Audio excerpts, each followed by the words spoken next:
କୋଡ଼ିଏ ଲକ୍ଷ ହିତାଧିକାରୀଙ୍କ କଟିବ ରାସନ କାର୍ଡ। ତ ଦେଖନ୍ତୁ ଯଦି ଆପଣମାନେ ରାସନ କାର୍ଡ ହିତାଧିକାରୀ ଅଛନ୍ତି ତାହେଲେ 20 ଲକ୍ଷ ହିତାଧିକାରୀଙ୍କ ରାସନ କାର୍ଡ କଟିବ।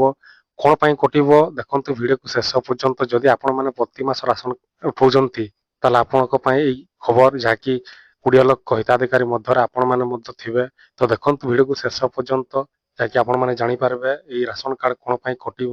ତ ଦେଖନ୍ତୁ ପାଖାପାଖି 20 ଲକ୍ଷ ହିତାଧିକାରୀଙ୍କ କଟିବ ରାସନ କାର୍ଡ। ରାଜ୍ୟରେ ରାସନ କାର୍ଡ ଧାରୀଙ୍କ ପାଇଁ ଇକେୱାଇସି ଯାଞ୍ଚକୁ ବାଧ୍ୟତାମୂଳକ କରିଛନ୍ତି ସରକାର। ଜୁନ ମାସର ଶେଷ ହେବାକୁ ଯାଉଛି ଇକେୱାଇସି ଅବଧି, ହେଲେ ଏବେ ବି 20 ଲକ୍ଷରୁ ଅଧିକ ହିତାଧିକାରୀଙ୍କ ଇକେୱାଇସି କରିନାହାନ୍ତି। ତେଣୁ ଏହି ଚଳିତ ମାସରେ ଯେଉଁ ହିତାଧିକାରୀଙ୍କ ଇକେୱାଇସି ପ୍ରକ୍ରିୟା ଶେଷ କରିନାହିଁ ସେମାନଙ୍କ ରାସନ କାର୍ଡ ବାତିଲ ହେବ।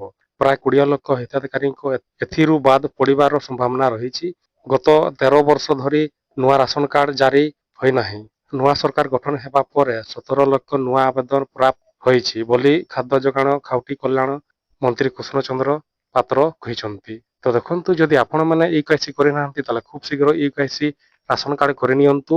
ତ ଏଇଭଳିଆ ଆଜିର ଅପଡେଟ୍ ଥିଲା। ଯଦି ଆପଣମାନେ ଭିଡିଓକୁ ଭଲ ଲାଗିଥିବ ତାହେଲେ ସେୟାର କରନ୍ତୁ, ଲାଇକ୍ କରନ୍ତୁ। ଏଇଭଳିଆ ପ୍ରତିଦିନ ନୂଆ ନୂଆ ଭିଡିଓ ଆପଣମାନେ ଖୁବ୍ ଶୀଘ୍ର ପାଇପାରିବେ।